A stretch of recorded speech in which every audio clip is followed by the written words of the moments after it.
People could come in. Come on over, fellas. We had a big meeting with a lot of people, a lot of talent from Israel and from the U.S. And I think we came to a lot of conclusion and conclusions. And there's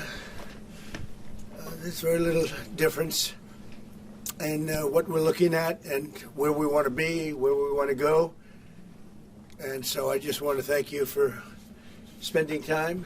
I know you're going to be over here for a couple of days, and maybe we'll be surprising us on New Year's Eve. That'll be fine. Oh, thank you. And it's wonderful seeing you and Sarah and your whole group. Very talented group.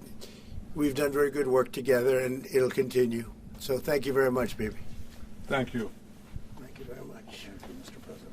Thank you. I have to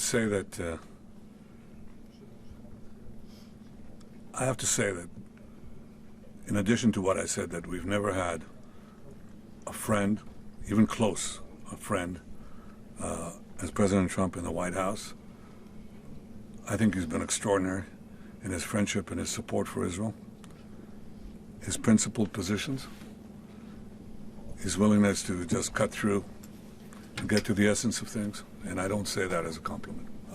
I just mean it. People have heard me say that behind your back, Mr. President, many times. But I want to say something else. I think we have a partnership, if I can quote you, second to none. I think it's allowed us to do enormous things.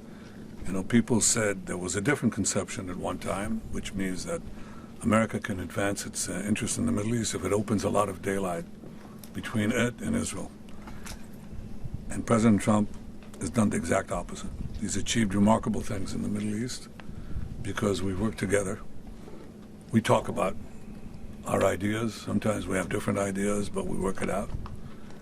And most of the time we see eye to eye. But it's been a remarkable experience, and this was a very, very productive meeting. And may I say, a very good lunch. Thank you. Thank you for your friendship. Thank you very much, baby. And thank you for your support. It's meant from the heart. Thank you.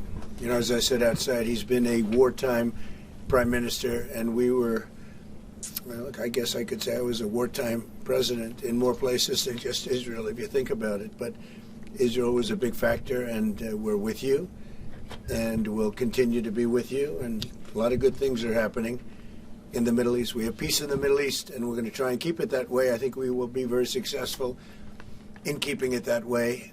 And you've been a great friend, and I've been a great friend to you and to Israel. It's been my honor. And the award that I was given was really surprising and very much appreciated. Well, President Trump has broken so many conventions to the surprise of people, and then they figure out, oh, well, maybe, he was right after all. So we decided to break a convention too, or create a new one, and that is to award the Israel Prize, which in almost our 80 years, we've never awarded it to a non-Israeli. And we're going to award it this year to President Trump. This was announced formally over lunch by our Minister of Education, who's responsible for the Israel Prize. It's going to be awarded to President Donald J. Trump for his tremendous contributions to Israel and the Jewish people. I think it's such a fitting thing, and it would honor us, obviously, Mr. President, if you could visit Israel in that occasion on our Independence Day. But I have to say that this reflects the overwhelming sentiment of Israelis across the spectrum. They appreciate what you've done to help Israel and to help our common battle against the terrorists and those who would destroy our civilization. So, again, that's an expression of thanks and appreciation. Thank you, baby, very much. That really is a great honor. Any questions, please? We'll go pretty quickly because pretty much we agree on most of the things, and you would know what most of those things are. Please, go ahead. Thank you, Mr. President. I'd like to know if you and the Prime Minister talked about having Israel pull back its troops before Hamas fully disarms? I know that's been an issue. Did you push for that today? Well, we talked about Hamas and we talked about disarmament, and they're going to be given a very short period of time to disarm, and we'll see how that works out. Steve Witkoff and Jared Kushner will be in charge of that from our side, but if they don't disarm as they agreed to do, they agreed to it, and then they'll be held to pay for them. And we don't want that.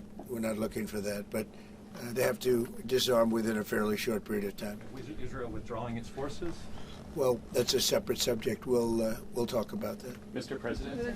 Yes. Mr. President, did you have a message for the Prime Minister about the West Bank? And are you at all concerned that Israeli settler violence, could be undermining the peace plan? Well, we have had a discussion, big discussion, for a long time on the West Bank.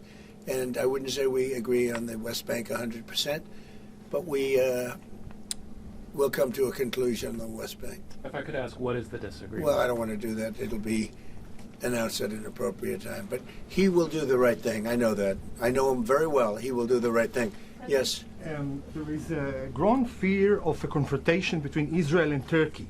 How are you going to ease this tension given the fact that President Erdogan calls Mr. Netanyahu Hitler and compares Israel to the Nazis? Well, I know President Erdogan very well, and as you all know, he's a very good friend of mine. And I believe that, and I do respect him, and Bibi respects him, and they're not going to have a problem. They're not going to have a problem. I know him very well. And you've seen me do things with President Erdogan and Turkey that nobody else could have done. We're not going to have a problem. He's done a fantastic job. I'm with him all the way. I'm with Bibi all the way. Nothing's going to happen. Yes. Mr. President, are you concerned that Israel is not moving quickly enough to phase 2 of the peace plan? Well, I'm not concerned about anything that Israel's doing. I'm concerned about what other people are doing or maybe aren't doing. But I'm not concerned. They've lived up to the plan. They're strong. They're solid. And sometimes they don't understand when somebody violates something that you want to give them a second chance. Well, we'll give them a couple of second chances. But no, Israel's lived up to the plan 100%. Don't forget, we made the plan possible by taking out Iran. And speaking of Iran, I hope they're not trying to build up again, because if they are, we're going to have no choice but very quickly to eradicate that buildup. So I hope Iran is not trying to build up, as I've been reading that they're building up weapons and other things. And if they are, they're not using the sites that we obliterated, but they're using possibly different sites. We know exactly where they're going, what they're doing, and I hope they're not doing it because we don't want to waste the fuel on a B-2. It's a 37-hour trip both ways. I don't want to waste a lot of fuel. Okay? Mr. President Trump, just what are your last remarks regarding the pardon request of Prime Minister Netanyahu? Herzog office told us that you have not talked after the official request of Prime Minister Netanyahu pardon. Can you clarify to us? Did you talk Which about request are you talking about? with the President Herzog, the Israeli President Herzog? Did you talk with him directly? President Erdogan? Herzog. The Israeli So President you're talking Herzog. about pardon? Yeah. Oh, well, you got to say that. No, I think he's going to be in great shape. He's a wartime prime minister at the highest level. He's achieved tremendous success. And I'll say it, if you had 8 out of 10 prime ministers in his position right now, or before right now, maybe, you wouldn't have Israel any longer. Israel would not exist. I'd say two of them would, and 8 of them wouldn't. Those are not good odds. You needed a very special man to really carry through and really help Israel through this horrible jam. These are major factions, and it started with our negotiation with Iran. I think it probably started with Soleimani. That was really where you mentioned that today, which started with Soleimani. Bad guy, doing bad things, hurting a lot of people, killing American soldiers and other soldiers. But it started right there, would probably be the starting point. And then from that point forward, but you have a wartime prime minister at the highest level. There could be other wartime prime ministers, but they'd lose. He won. And I think the people of Israel appreciate it. I think a lot of the people in the world appreciate it, actually. And because of that victory, we were able to get peace in the Middle East. If you had a different kind of a personality, if you had a weak person or a stupid person, and there are plenty of both of them, you would not have had success, and you might not have Israel. And you report for Israel. I know you're very proud of it, and you do a great job. You might not have a job because there might not be an Israel right now if you had a different prime minister. That's a big statement, but to me it's a very simple statement to make. I'm looking at Pete Hegseth, and he's sort of nodding. If they don't have a strong prime minister, Pete, you might not have Israel today. I think he'll go down in the record books. And, you know, I was a big help. I'll be honest with you, big help. Somebody said in the room, if you don't have Trump, you needed a proper combination of everything. And if you didn't have that combination, which they had, you would not have an existing Israel right now. And the people of Israel know it. That's why they like me, and it's why they actually like him. He's got a little bit of a love-hate more than I do over there. But you know what? Even the haters have a lot of respect for him. There's a lot of jealousy about him. A lot of jealousy. Jealousy is a bad word. But I believe you would not have Israel right now. So it's a big deal. Yeah, please. Mr. President, a recent poll showed that as many as half of Gazans would be willing to leave the Gaza Strip if afforded the opportunity to do so. Back in February, you said that all Gazans should be. I heard that number today. Half of Gaza would leave. I've always said it. I said if they were given the opportunity to live in a better climate, they would move. They're there because they sort of have to be. I think it would be a great opportunity, but let's see if that opportunity presents itself. But we're helping the people of Gaza a lot. So is Israel, by the way.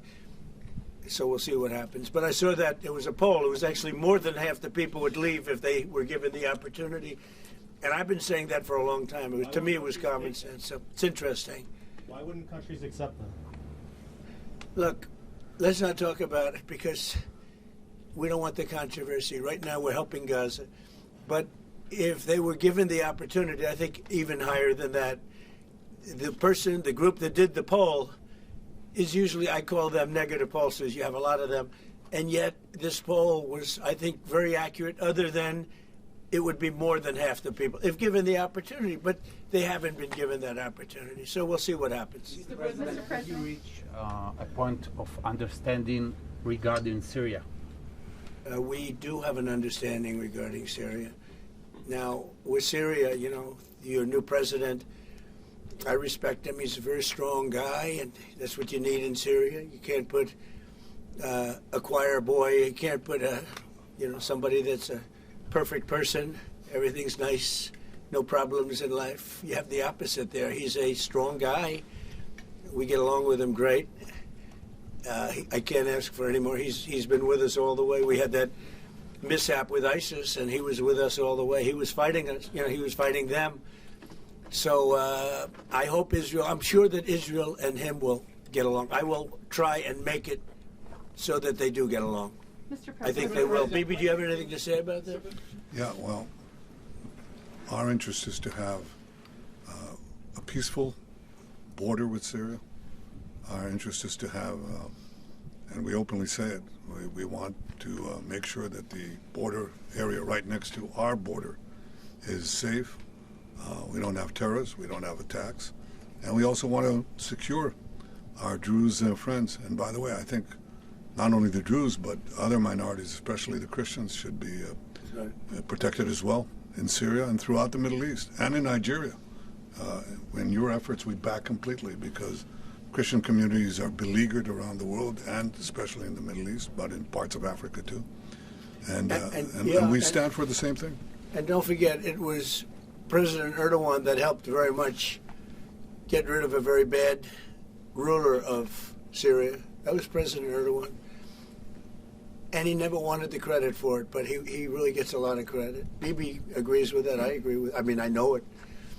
And President Erdogan should get a lot of good credit for what he did. He got rid of some very bad people. And, you know, they've been wanting to do that for 1,000 years with different names, but for 1,000 years in Syria. President Erdogan did it, and we give him a lot of credit. I give him a lot of credit. But I think it's going to work out well between Syria and Israel. Mr. President, Yeah, go ahead, please. The Lebanese government, so what we saw, is not meeting the terms of the ceasefire agreement, has failed to disarm Hezbollah, actually. In your view, should Israel strike the terrorist organization again? Well, we're going to see about that. We'll see about it.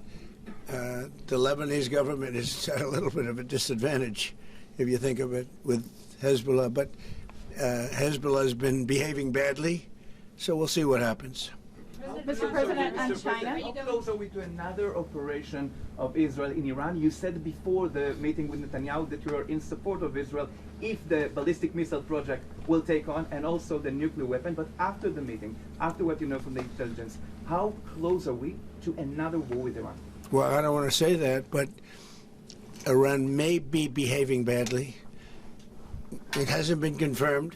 But if it's confirmed, look, they know the consequences. Consequences will be very powerful, maybe more powerful than the last time. Yeah. And Iran should have made a deal the last time. I gave them the option. I said, you can make a deal. Do it. I told them, do it. And they didn't believe me. Now they believe me. Do you have evidence that Iran is behaving badly, and what do you mean by that? This is just what we hear. But usually, where there's smoke, there's fire. Have you heard the expression? Well, what do you mean related to the nuclear capabilities? Well, no, I'm hearing that they're not nuclear yet, but maybe nuclear too. The sites were obliterated, but they're looking at other sites. That's what I've heard. They're looking. Intelligence So it'll take a long time. They're not going to go back to where they were, but they have other places they can go. And if they're doing that, they're making a big mistake. Yeah, please. There's no reason for them to do it. Mr. President, is the United States currently open to engaging in bilateral discussions with Tehran? We're hearing reports from numerous countries that there may be some discussions. Is that something you would support, or something that is I would. You would support that? I would, yes. Right now. Thank you, sir. I have been, by the way, before the war, I would support that. I said to him, Bibi, I said, let's negotiate. And they didn't believe what was going to happen would happen. Mr. Yes, ma'am. On China, so China's been doing naval exercises basically to test encircling Taiwan. Can you explain to us what your knowledge is of that? What do you think about that? Have you had any discussions with China? Well, I have a great that? relationship with President Xi, and he hasn't told me anything about it. I certainly have seen it, but he hasn't told me anything about it, and I don't believe he's going to be doing it. Does it worry you? No, nothing worries me. But nothing. you said where there's smoke, there's fire, right? So if you're encircled, if you're doing naval exercises and air exercises. Well, they've been doing naval exercises for 20 years in that area. Now people take it a little bit differently, but in fact larger than they're doing right now. So we'll see. But they've been doing that for 20, 25 years. Yeah. Mr. President, if you don't see Hamas disarm in that short amount of time that you're giving them, can you tell us what the next steps would be? It'll be horrible for them. Horrible. Okay. It's going to be really, really bad for them. And I don't want that to happen. But they made an agreement that they were going to disarm. And you couldn't blame Israel. By the way, we have other countries that will come in and do it. They said, let us do it for you if they don't.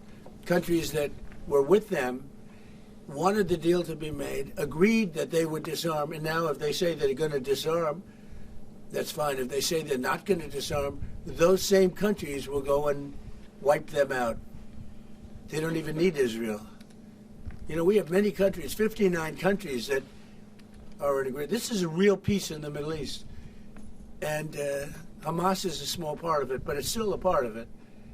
But we have 59 countries that signed on, big countries, countries that are outside of the Middle East, as you know the Middle East. They want to go in and wipe out Hamas. They don't want Israel. They don't need Israel. They want to do it because it's the right thing to do, because they were for the deal based on the fact that Hamas pledged, they swore that they were going to disarm. Now, if they're not going to disarm, those same countries will wipe out Hamas. Yeah. President Trump, do you think that the PA should be involved the day after in Gaza Strip, even in the near future? And the same question to Prime Minister Netanyahu. Do you see a real opportunity that the PA will be in Gaza? Go ahead, baby. I think President Trump put clearly the conditions of reform that he wants to see in the PA for them to be involved. And I think he put it very clearly what he wants to see, the kind of real reforms, not just perfunctory reforms, but real reforms. Stop pay to slay, change the curriculum in your textbooks, open up a different society and a different future if so they do it. So it's not in the near future? Well, let them, I think it was clear. He put pretty clear. He put guidelines that were, by the way, in the Trump plan of 2020, and they were put then in the 20 points, and it's up to them. Remember this: if we didn't do what we did to Iran, just to make the subject just slightly different, you wouldn't have peace in the Middle East. You wouldn't have a deal signed in the Middle East. You wouldn't have a deal, because other Arab nations, which are great people. I know them very well. I know them. They're great people. They wouldn't be able to have agreed to peace in the Middle East because you would have had a dark cloud hanging over everything. It wouldn't have been possible. So Iran has been greatly reduced in power, prestige. I don't want to use the word humiliation because, they're trying to build up again. But we can't let them build up because if they build up, there can't be peace in the Middle East. It was a mistake. When they wiped out Iraq and Iran were about the same power. And they fought each other with different names for 1,000 years. And then our country came out and blew up one of those two countries, namely Iraq. And all of a sudden, Iran had the whole Middle East all to itself. But that's not true anymore. That's not true anymore. Can you tell us something about your Say plan? it. Tell us something about your plan to expand Abraham Accords. If you can tell us something about your plan to expand Abraham Accords. Well, the Abraham Accords are a great achievement of Jared and everybody. I mean, it was one of the great achievements. They'll be expanded. Countries are already talking about expanding it, and they'll be expanded fairly quickly. Yeah, please. What about Saudi Arabia? Is it still on the table? The normalization. Saudi Arabia is great. We have a great leader, and a friend of mine, and a friend of a lot of people. Also an enemy of some people, but those people aren't doing so well. No, Saudi Arabia has been very good, as far as I'm concerned. They've done everything that we can ask for. But normalization with Israel is on the They're table? getting along great with Israel. They will. And at some point, they'll sign the Abraham Accords. Mr. President, on the Fed, so one of the big domestic tasks ahead of you is to pick a new chairman for the Fed. Yeah. You've said that you have one favorite, but you're also doing interviews. Still do. Hasn't changed. Yeah, I'll announce them at the right time. There's plenty of time. But in the meantime, we're doing numbers that nobody's ever seen. We have $18 trillion coming in. We had a 4.3% GDP. They thought it was going to be 2%. And that's despite the Democrat shutdown. Had the shutdown not occurred, we would have had an extra 1.25. Think of that. We are doing, and also despite the fact that we have a fool at the Federal Reserve. I mean, Biden reappointed him. It's too bad. You would have thought he wouldn't have done that. But he's an absolute fool who's building a new Federal Reserve, or he's doing a renovation of a building. Maybe he's up to $4.1 billion to do a renovation of a few very small buildings. It's the highest price in the history of construction. He's spending more money than any building has ever spent per square foot on the renovation of, as an example, I'm doing a magnificent, big, beautiful ballroom that the country has wanted, the White House has wanted for 150 years. It's a massive job, and it's a tiny fraction of that number. And we're under budget and ahead of schedule. Now, it's bigger than I told you. After realizing we're going to do the inauguration in that building, it's got all bulletproof glass. It's got all drone, they call it drone-free roof. The drones won't touch it. It's a big, beautiful, safe building. But it's a big project. For a tiny fraction of that, we're under budget and ahead of schedule. And they've wanted it for 150 years. Think of it, the Federal Reserve building, two buildings there, they don't know what they're doing. they're way over budget. I mean, almost. This was built during the Biden administration, and I rode by it the other day, and it's headed by the head of the Federal Reserve. Too late, too late, Powell. Too late because he's always too late with interest rates, except before the election he was too early because that would have helped. That was supposed to help get her elected. It had no impact. We won all 7 swing states. So what do you But think of... but no. We're thinking about bringing a suit against Powell for incompetence. Because think of it, these aren't outstanding buildings. These are small buildings. He's at $4 billion more. It's going to end up costing more than $4 billion. $4 billion. It's the highest price of construction. Again, Democrats, highest price of construction per square foot in the history of the world. There's never been. Gorgeous monuments are built for a much smaller price. So we're thinking about bringing a gross incompetence, what's called gross incompetence lawsuit. It's gross incompetence against Powell. And it was his baby.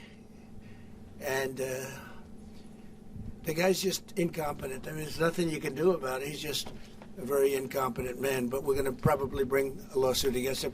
Thank you all very much. I appreciate it. Bibi, congratulations. Mr. President, when do you expect an announcement then on Powell's replacement? January sometime. And will you ask Jay Powell to resign Well, from he the should board resign. entirely? Be a favor to the nation. But he's come close. I mean, we're getting pretty close. I would fire him. I'd love to fire him, but we're so close. Maybe. Maybe I still might. Will you sell F-35 to Turkey? Say it. Are you going to approve a selling of F-35 to Turkey?